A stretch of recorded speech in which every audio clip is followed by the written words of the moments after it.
I'm doing my best to be realistic. I keep hearing about this is a 3-year bear market, that things we've just got to get used to going sideways. But when I look at the fundamentals, I just don't feel that is the case. And I want to explore with you today just some key things from the institutional space as to why I believe things are still going to move upwards considerably in 2021. And when we look from a TA standpoint at the charts, this does still seem like a very healthy correction. I think that just because of the way that the banking industry works, the SEC, government, that things, they just take time. It's not just like you or me going and launching something and getting started, that there are a number of steps, hoops to jump through to make things happen. I'm Joanna Garzilli. This is Crypto Angel Network.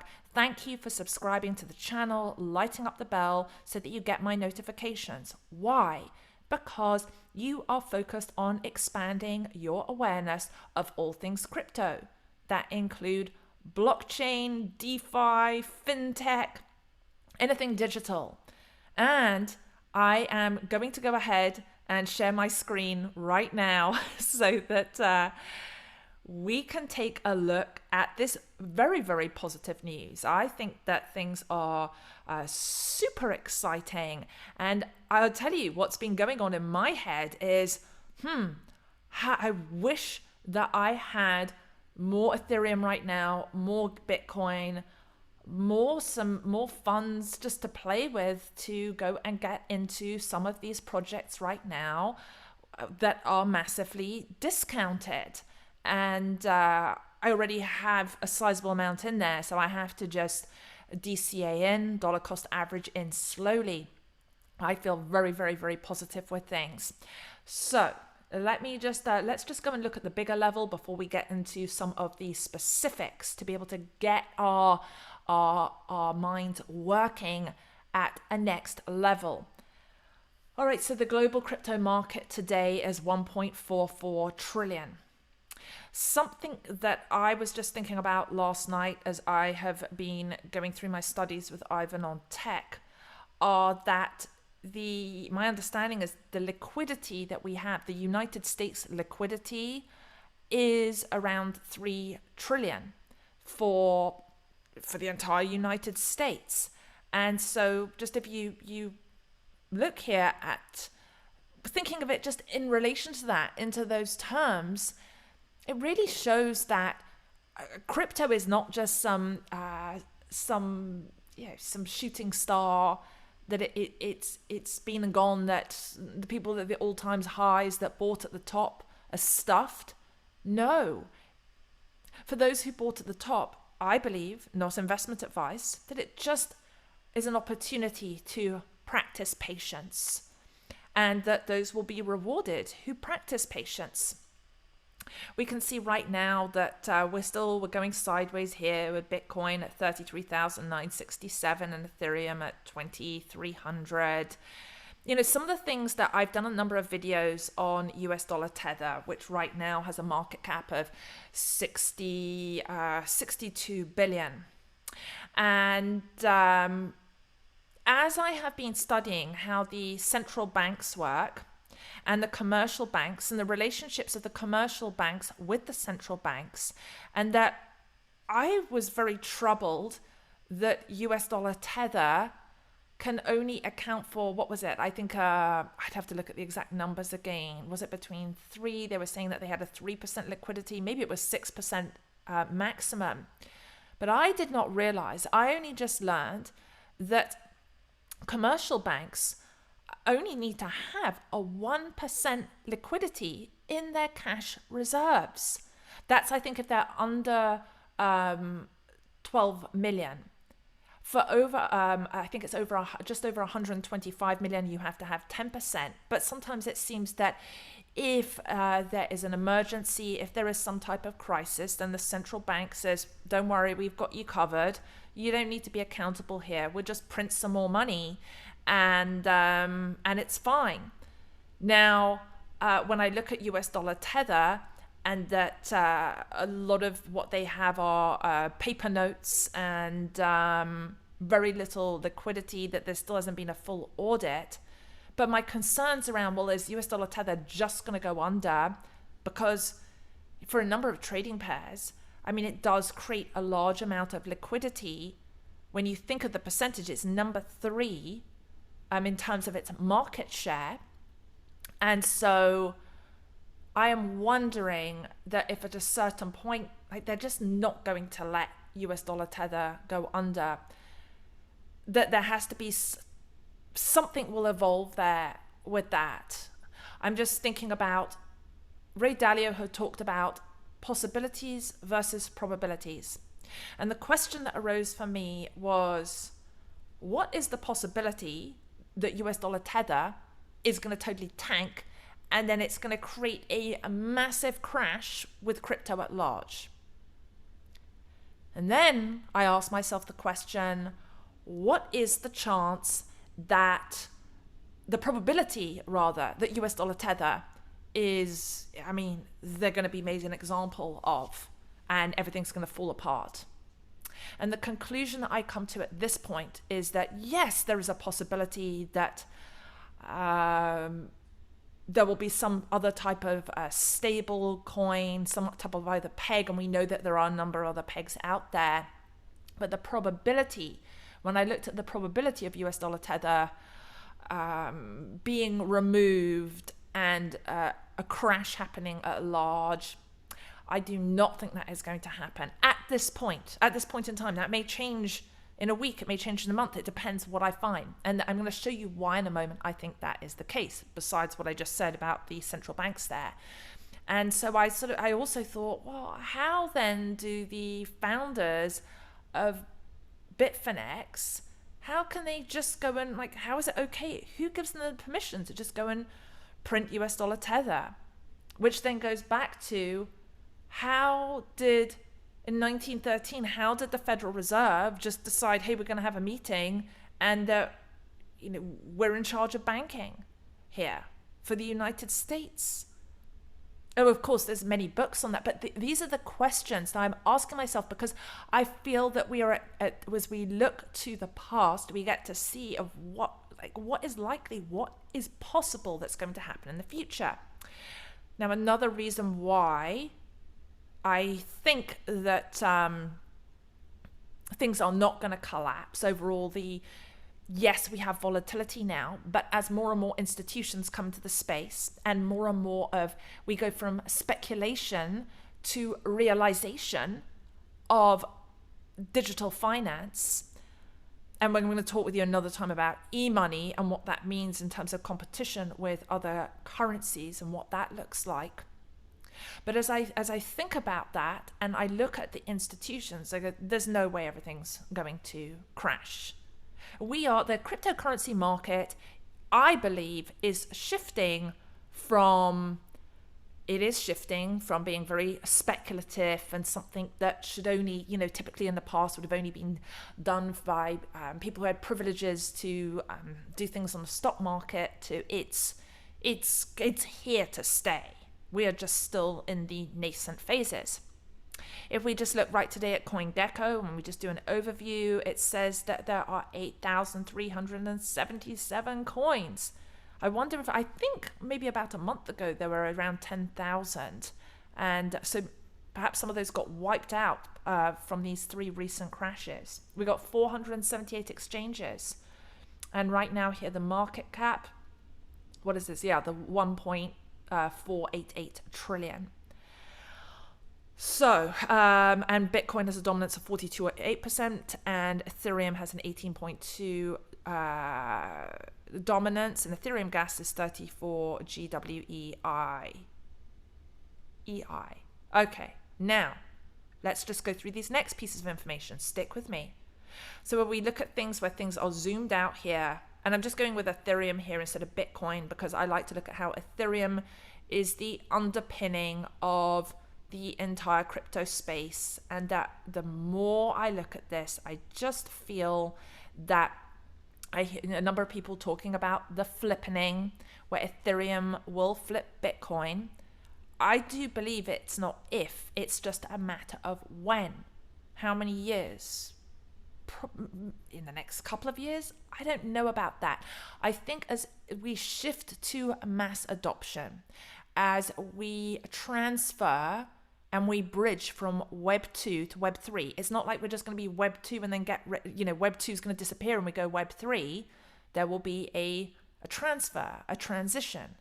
As we speak about within blockchain, a bridge, right, where we create interoperability from Web 2 to Web 3, and then sort of like how Ethereum's doing these upgrades, we're going to have upgrades from Web 2 to Web 3, eventually Google, Apple, etc., all people, that they're going to have to get on board with Web 3, and, that's another whole conversation.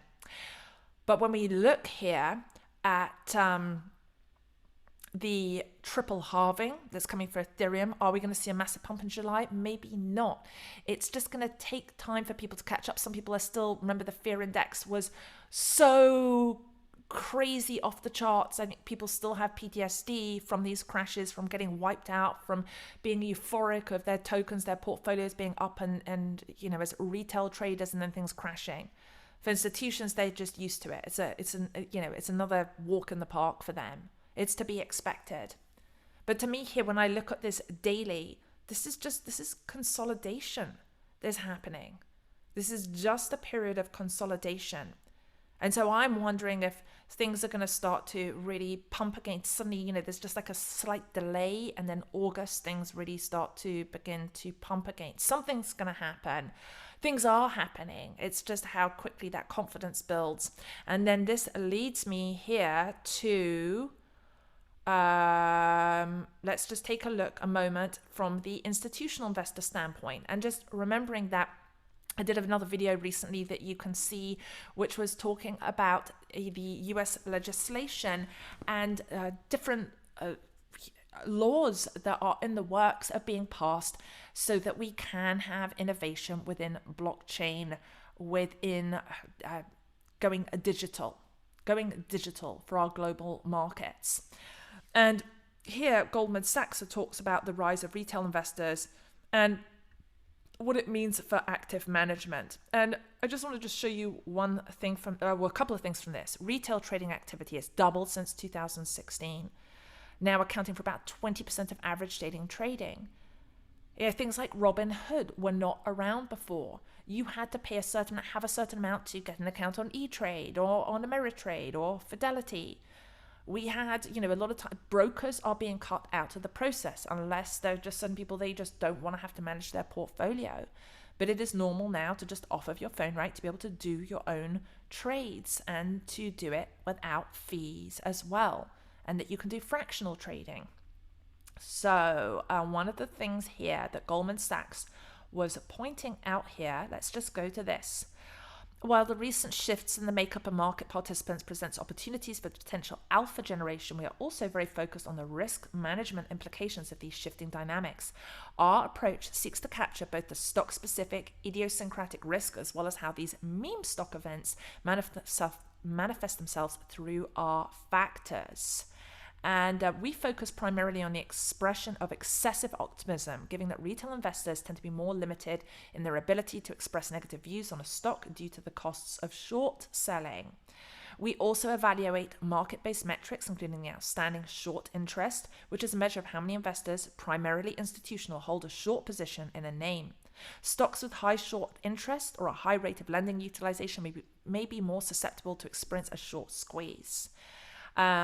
This combination of views helps inform the amount of risk we want to allocate to a specific stock. And then here, as retail traders tend to search for the next lottery ticket name, right, whether it be Dogecoin or something else, like what's going to pump, where can I make my money quickly, is, the average retail trader, because people are more cautious, might go into a CD, right, a certificate of deposit, or they're going to get a Roth IRA. They're going to look at just having their money in a less volatile sense. People want to be able to, they want to take their hard-earned cash, and they're looking at how can I go and, right, we see it in a lot of the videos on YouTube. Where's the next 100x? Where's the next 1000x? Wow, I just made 4,000% gains. That's, who doesn't want that? And they often prefer stocks that exhibit larger moves in their stock price in hopes of larger payoffs.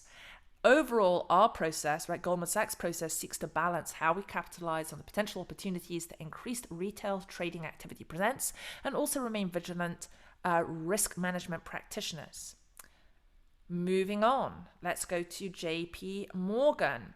And JP Morgan's eyes, and because I just look at what's JP Morgan doing, what's Goldman Sachs doing, because they are essentially what they do, like it or not, does very much drive what is happening at large. And so I think it's sort of like it's a gift and a curse of, we don't want institutions to come into the space because they are just going to want to control everything. At the same time, it is part of leading towards mass adoption and being able to have innovation with blockchain.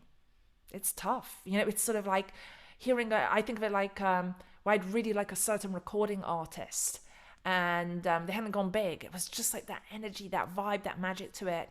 And then suddenly they go, they get picked up by someone big and it becomes just pop culture. It's sort of like, then they just go and recreate the sound, or it just loses its originality. It loses its vitality. And it sort of feels like that within going from that finding that balance between centralization and decentralization.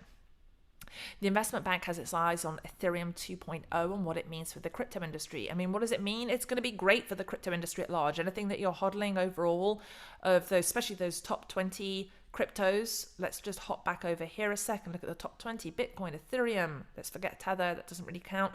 Cardano, XRP, Dogecoin, Polkadot, Uniswap, Bitcoin Cash, Litecoin, Solana, Chainlink, Polygon, Ethereum Classic, Wrapped Bitcoin, Internet Computer, and then let's just say Theta, Stellar, and VeChain, right? I just think you can't really go wrong with that. Again, not investment advice.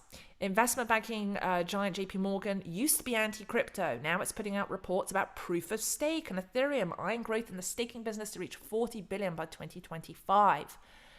So just remember, these institutions are massive. They have to go through figuring out what are their systems, what are their processes, how are they going to form this relationship with the SEC? What does it mean for the markets at large globally? How are they going to roll out these different products? Where they maybe done more with mortgage-backed securities in the past, or they're selling certain types of ways to increase one's interest, and now they have to find a place of where does crypto fit into that, which includes ETFs as well. There's a number of applications for ETFs.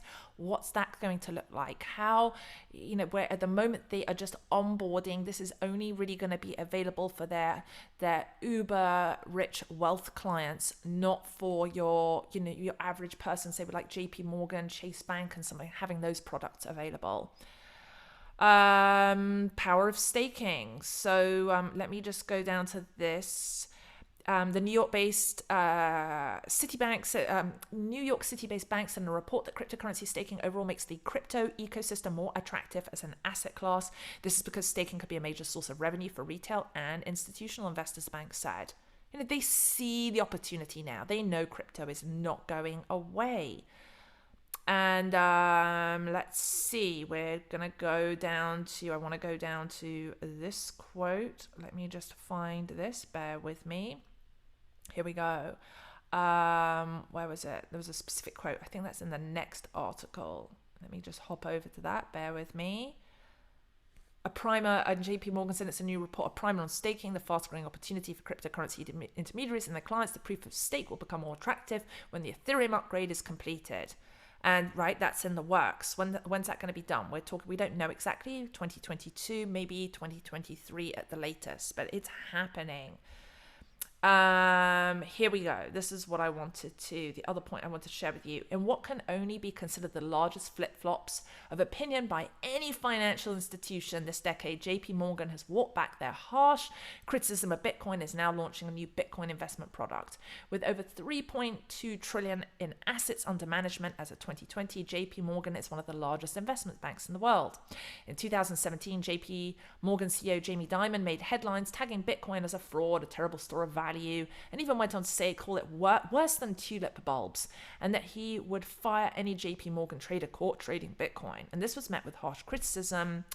And but in 2021, 15th February 2021, Daniel Pinto, the co-president of JP Morgan Chase, said that the institution will have to be involved. Yes, have to be involved in cryptocurrencies. So it doesn't matter that the market's bearish right now. But my point being, are we going to have where we're not breaking above 40,000 yet? Are we going to have 3 years of that? I don't believe so. Time will tell. I just don't think so. I still think we're going to pump in 2021. And the way I look at it is just hodl. Just hodl. If you zoom out and look at any Bitcoin, Ethereum, Cardano, Polkadot, VeChain, Harmony that you're buying now and 10 years from now, is it going to be more valuable? I believe so. Either due to, in cryptocurrencies, he goes on to say, either due to the explosive growth of Bitcoin or the tens of thousands of angry customers that they neglected to offer the asset. JP Morgan has finally come around, albeit with the tail between their legs. They don't, because if they know there's money to be made, they're just going to suck it up, right? What you need to know: the fund will be an actively managed Bitcoin fund. NYDIG will be serving as the custodian for the fund. It is slated to roll out later this summer. The fund will be reserved strictly for private wealth clients. And what this means for crypto, what crypto heads can take solace in the fact that they can say, I told you so to JP Morgan. This move actually represents a much larger tectonic shift in the way financial institutions are looking at Bitcoin. However cold and bearish they may have seemed in the past, the sheer amount of consumer demand for the asset and ultimately force the hand of any financial institution that wants to survive. It's no longer risky to hold Bitcoin. Now it's riskier not to, right? Because again, this goes back to Bitcoin as a store of value. It is money rather than currency. And, in the long run, what we're going to see in terms of, I guess what I'm looking at closely, what I'm watching is how the government and the central bank is going to balance inflation versus deflation. And that is why, being able to put it into a store of value, into a number of these projects, right? Some of these other DeFi, these blockchain projects, that instead of having them in stocks, in the long, there is that potential for greater gains. Of course, you have to do your own due diligence. And the last thing that I'm going to just share with you here, this was from just a little while ago, but it's just another example of, Wisdom Tree files Ethereum ETF application as Bitcoin bids awaits SEC decision. But there are a number of different asset management funds, banks that are putting in filings for Bitcoin and Ethereum ETFs. And so, once this gets accepted, once things catch up and move through the regulations and just putting this in place, then I think we're going to see quite a pump. And so my thinking is, well, what is the probability, right? We talked before of possibility versus probability. What's the probability of the SEC approving ETFs? I think it is very high. I'd say 80-90%. And, well, what's the timeline then? Is it going to be 3 years from now those ETFs get approved? That's a possibility. I don't think that's a probability. I would imagine that there are going to be a number of ETFs approved, including obviously Bitcoin, Ethereum, Cardano, probably Polkadot as well. And that, there's going to be a number of them in place. It's going to become normal. That means that it's going to be more accessible. And it's going to become more accepted, more trustworthy, because it's coming from these larger institutions. And therefore, I just do not think that we are going to have a 3-year bear market. You let me know in the comments what you think and how you feel about institutions being in the space. Bittersweet, positive, negative. I want to hear from you on this. I'm Joanna Garzilli. This is Crypto Angel Network. And if you haven't already subscribed, please go ahead, light up that bell so that we can expand our crypto awareness together. All right, sending you lots of love.